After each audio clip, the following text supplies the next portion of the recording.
Bollywood talented director Prashanth Varma సృష్టించిన Prashanth Varma cinematic universe లో star హీరోలు కూడా ఎంట్రీ ఇస్తున్న సంగతి తెలిసిందే.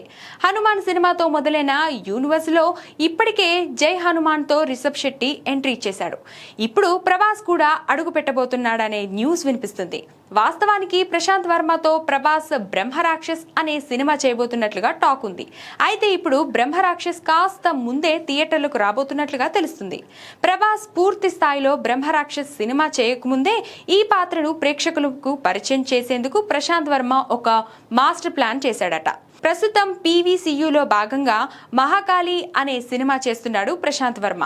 ఫీమేల్ సూపర్ హీరో ప్రధానంగా రూపొందుతున్న ఈ చిత్రానికి కథ, స్క్రీన్ ప్లే ప్రశాంత్ వర్మ అందించగా పూజా అపర్ణ కొల్లూరు దర్శకత్వం వహిస్తుంది. భూమి శెట్టి ప్రధాన పాత్రలో నటిస్తుంది. ఈ మహాకాళి చిత్రంలోనే ప్రభాస్ ఒక చిన్న క్యామియోలో కనిపించబోతున్నారని తెలుస్తుంది. ఈ సినిమా ద్వారానే బ్రహ్మరాక్షస్ ను ఇంట్రడ్యూస్ చేసేలా ప్లాన్ చేస్తున్నారట. ఒకవేళ ఇదే నిజమైతే ఆ పాత్రకు వచ్చే రెస్పాన్స్ ని బట్టి ప్రభాస్ బ్రహ్మరాక్షస్ సినిమా చేసే ఛాన్స్ ఉంది. క్లిక్ అయితే మాత్రం బ్రహ్మరాక్షస్ పై అంచనాలను మరింతగా పెంచనుంది.